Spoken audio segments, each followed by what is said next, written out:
Hey gang, Mocha Boy here. So War 59, we're looking at the fifth attack. This was one of our Town Hall 9 attackers. Interesting notes with the scout of this base. First off, one of the things that we've seen this base before, and hang on a second. We knew that the double giant bombs were here and here, which is interestingly enough a really bad configuration for bombs, because there's nothing to really trigger them. You know, you can send in hogs this way and they'll just go that way.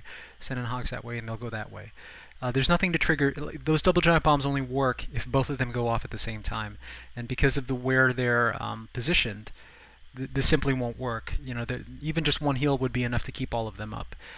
There was one potential other pocket up here, but generally speaking, the folks that know how to build bases are not putting their double giant bombs anywhere near their AQs, because an AQ kill team will end up taking out their double giant bombs along with the AQ and then anything else that is important. So it's actually important to, yes, it's important to relocate your double giant bombs away from your AQ, but you know, to do so in a smart fashion. And at least as far as this base was concerned, there were only 3 pockets for double giant bombs. So you know, he had a better than 66% chance of being right that the bombs were down here.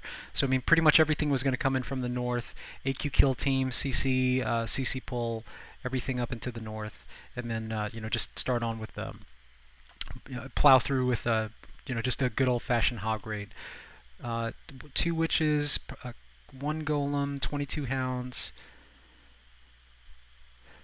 And yeah, so what's really interesting here, this is one of the things that I love to do. I mean, if you're going to be doing the pull, don't waste this time doing other things. He ended up sending in a couple of balloons to take out an exterior archer tower. Now, 2 for 1's not a bad trade. You know, there wasn't anything defending it, and he was able to take that down. And any time you can take down a free defense, take it. You know, take that trade whenever you can.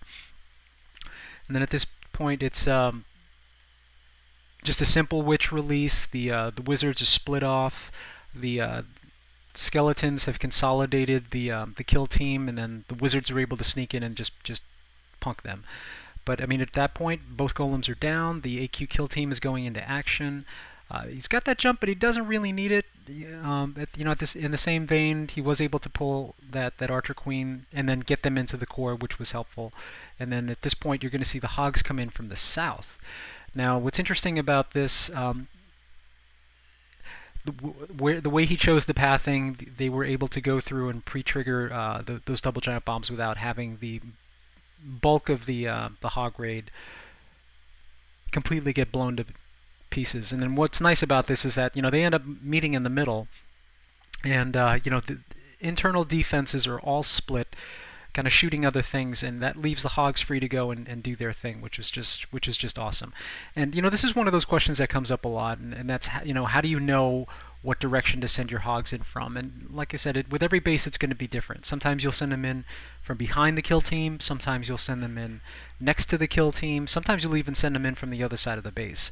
Like, it really all comes down to how the bases are configured and what makes sense at any given time. What was nice about the way that he did this was that he tied up these long-range defenses with the GoHo team, with the golem kill team, and then he sent his hogs in from the back end to kind of sneak in and take them out. So that worked out pretty damn well, and he was able to pull away from this attack with 3 stars. And so nice job, Chris.